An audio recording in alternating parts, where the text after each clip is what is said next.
নমস্কাৰ, আজি হৈছে 12 ডিচেম্বৰ। অসমৰ লগতে ভাৰতৰ বিভিন্ন প্ৰান্তৰ পৰা আজি সন্ধিয়াৰ কেইবাটাও খবৰ আহি পৰিছে। এই মুহূৰ্তত জনাইছোঁ আজিৰ প্ৰথমটো খবৰ। ৰাজ্যবাসীৰ বাবে ভাল খবৰ। অহা 15 ডিচেম্বৰত 20 লাখ লোকক দিয়া হ'ব ৰেচন কাৰ্ড। হয়, ঠিকেই শুনিছে যে এইবাৰ ভাল খবৰ দিছে হিমন্ত বিশ্ব শৰ্মাৰ চৰকাৰে। অহা 15 ডিচেম্বৰত 20 লাখ লোকক দিয়া হ'ব ৰেচন কাৰ্ড আৰু তালিকাত চাই লওক আপোনাৰ নাম আছেনে নাই। ৰেচন কাৰ্ডক লৈ মুখ্যমন্ত্ৰীৰ বৃহৎ ঘোষণা।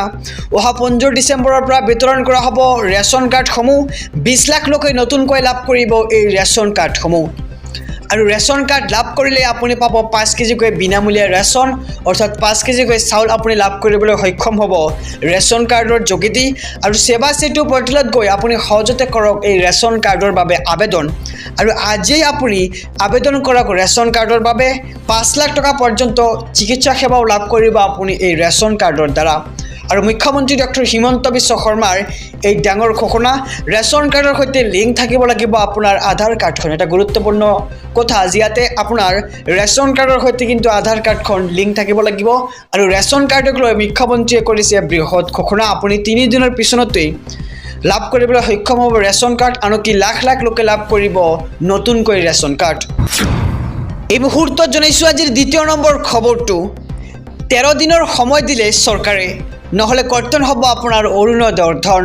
আহক বিস্তাৰিত খবৰ জনাই যাম যে অৰুণোদয় হিতাধিকাৰীক লৈ কেবিনেটত লোৱা হৈছে বৃহৎ সিদ্ধান্ত।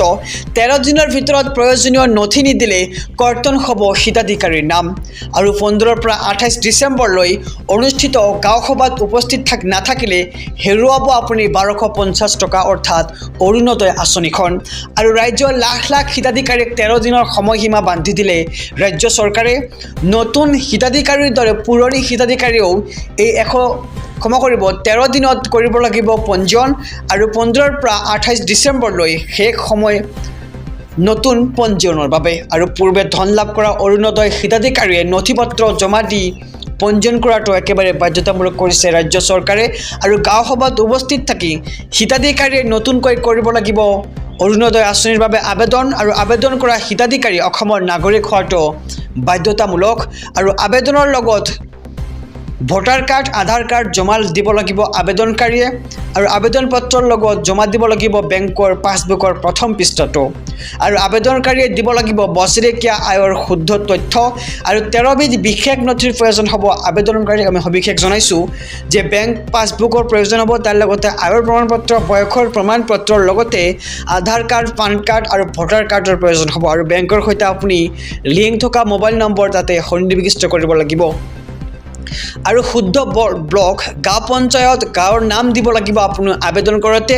আৰু 35 বছৰৰ অধিক অবিবাহিত মহিলাক দিয়া হ'ব অগ্ৰাধিকাৰ। আৰু বিশেষকৈ বিধৱা মহিলা, বিশেষভাৱে সক্ষম মহিলাৰ লগতে গাঁৱে গাঁৱে অনুষ্ঠিত হ'ব অৰুণোদয় আঁচনিৰ হিতাধিকাৰীৰ বাছনি সভা। আৰু অনুষ্ঠিত সভাত উপস্থিত থাকি নাম অন্তৰ্ভুক্ত কৰাটো কিন্তু বাঞ্ছনীয়। আৰু নতুন হিতাধিকাৰীৰ লগতে পুৰণি হিতাধিকাৰীও কৰিব লাগিব অৰুণোদয় আঁচনিত নতুনকৈ পঞ্জীয়ন। এই মুহূৰ্তত জনাইছোঁ আজিৰ তৃতীয় নম্বৰ খবৰটো। ৰাজ্যবাসীৰ বাবে এটা নতুন খবৰ। আবেদন কৰিলে আপুনি এতিয়াৰে পৰা নাপাব আধাৰ কাৰ্ডখন। আধাৰ কাৰ্ডক লৈ ডাঙৰ সিদ্ধান্ত গ্ৰহণ কৰিছে কেন্দ্ৰীয় চৰকাৰে। কি এই সিদ্ধান্ত, আহক সবিশেষ জানি লওঁ। আধাৰ কাৰ্ডক লৈ হিমন্ত বিশ্ব শৰ্মা কেবিনেটত বৃহৎ সিদ্ধান্ত। আধাৰ কাৰ্ড প্ৰদান কৰাক লৈ কঠোৰ হৈছে এতিয়া ৰাজ্যৰ লগতে কেন্দ্ৰীয় চৰকাৰ। এতিয়াৰে পৰা আধাৰৰ বাবে আবেদন কৰিলেই নাপাব আপুনি আধাৰ কাৰ্ড। আধাৰ কাৰ্ড প্ৰদান কৰাক লৈ কঠোৰ হৈছে এতিয়া কেন্দ্ৰীয় চৰকাৰৰ লগতে ৰাজ্য চৰকাৰো। আৰু এতিয়াৰে পৰা আধাৰৰ বাবে আবেদন কৰিলে নাপাব আপুনি আধাৰ কাৰ্ডখন। কিন্তু কেনেকৈ পাব আধাৰ কাৰ্ড, সবিশেষ জনাই যাম যে আধাৰৰ তদাৰকৰ বাবে প্ৰতিখন জিলাত একোজন ADCক দিয়া হ'ব দায়িত্ব। আৰু তীক্ষ্ণ পৰ্যবেক্ষণৰ অন্ততহে প্ৰদান কৰা হ'ব আধাৰ কাৰ্ড। আধাৰ ভেৰিফিকেশ্যনৰ বাবে ক্ষেত্ৰ পৰ্যবেক্ষণৰ পাছতহে আধাৰ প্ৰদান কৰা হ'ব আপোনাক। আৰু UIDAIত আধাৰ ভেৰিফিকেশ্যনৰ পাছত চক্ৰ বিষয়ে আধাৰ পৰ্যবেক্ষণ কৰিব। আৰু অনুপ্ৰৱেশকাৰী ভাৰতত সোমাব নোৱাৰাৰ বাবে আধাৰ প্ৰদানত কঠোৰ হৈছে এতিয়া চৰকাৰ। আৰু কোনো সন্দেহযুক্ত লোকে যাতে আধাৰ নাপায় তাৰ বাবে এই সিদ্ধান্ত কেন্দ্ৰ চৰকাৰৰ। সমূহ দেশবাসীৰ বাবে এটা ডাঙৰ খবৰ নতুনকৈ নিৰ্মাণ কৰা হ'ব বাবৰি মছজিদ হয় ঠিকই শুনিছে এইবাৰ নতুনকৈ নিৰ্মাণ কৰা হ'ব বাবৰি মছজিদ 2025 বৰ্ষতেই আৰম্ভ কৰা হ'ব বাবৰি মছজিদৰ কাম-কাজ আহক বিস্তাৰিত খবৰ জানি লোৱা যাওক নতুনকৈ নিৰ্মাণ কৰা হ'ব এতিয়া বাবৰি মছজিদ 2025 পৰাই আৰম্ভ কৰা হ'ব বাবৰি মছজিদ নিৰ্মাণৰ কাম-কাজ বংগৰ মুৰ্ছিদাবাদত বাবৰি মছজিদ নিৰ্মাণৰ কথা ঘোষণা কৰা হৈছে আৰু তৃণমূল কংগ্ৰেছৰ দাবীয়ে দেশত লগাইছে এতিয়া তোলপাৰ মুছলমানসকল সহনমানে জীয়াই থকাৰ অধিকাৰ আছে বুলি এতিয়া দাবী উত্থাপিত কৰিছে তৃণমূল কংগ্ৰেছে আৰু পশ্চিমবংগৰ টিএমচি অৰ্থাৎ তৃণমূল কংগ্ৰেছৰ বিধায়ক হুমায়ুন কবিৰৰ এই বৃহৎ ঘোষণা পশ্চিমবংগত আছে 34% মুছলমান আৰু বৃহৎ সংখ্যক মুছলমান সম্প্ৰদায়ৰ লোক সহনমানে জীয়াই থাকিব লাগে আৰু বাবৰি মছজিদ নিৰ্মাণৰ বাবে গঠন কৰা হ'ব মছজিদ ন্যাস কমিটি আৰু সেই ন্যাসৰ নেতৃত্বত 2 একৰ ভূমিত নিৰ্মাণ কৰা হ'ব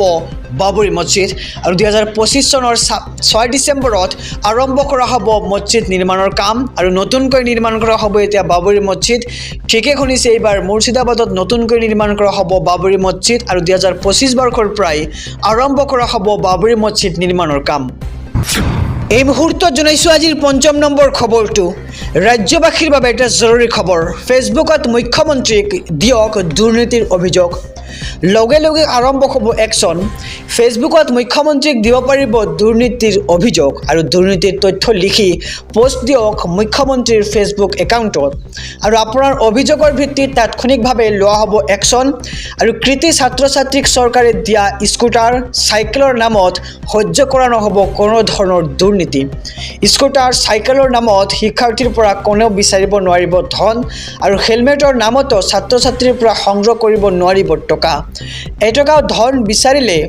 পোনপটীয়াকৈ মুখ্যমন্ত্ৰীক দিব পাৰিব আপুনি অভিযোগ ফেচবুক পোষ্টৰ জৰিয়তে আৰু টকা সংগ্ৰহ কৰিলেই কঠোৰৰ পৰা কঠোৰতম ব্যৱস্থা গ্ৰহণ কৰিব চৰকাৰে আৰু সৰুসজাইৰ বঁটা প্ৰদান অনুষ্ঠানৰ পৰাই মুখ্যমন্ত্ৰী হিমন্ত বিশ্ব শৰ্মাৰ সকিয়নি আৰু ফেচবুকত মুখ্যমন্ত্ৰীক দিব পাৰিব দুৰ্নীতিৰ অভিযোগ দুৰ্নীতিৰ তথ্য লিখি পোষ্ট দিয়ক মুখ্যমন্ত্ৰীৰ ফেচবুক একাউণ্টত আৰু লগে লগেই বিহিত ব্যৱস্থা গ্ৰহণ কৰা হ'ব আপোনাৰ পোষ্টৰ জৰিয়তে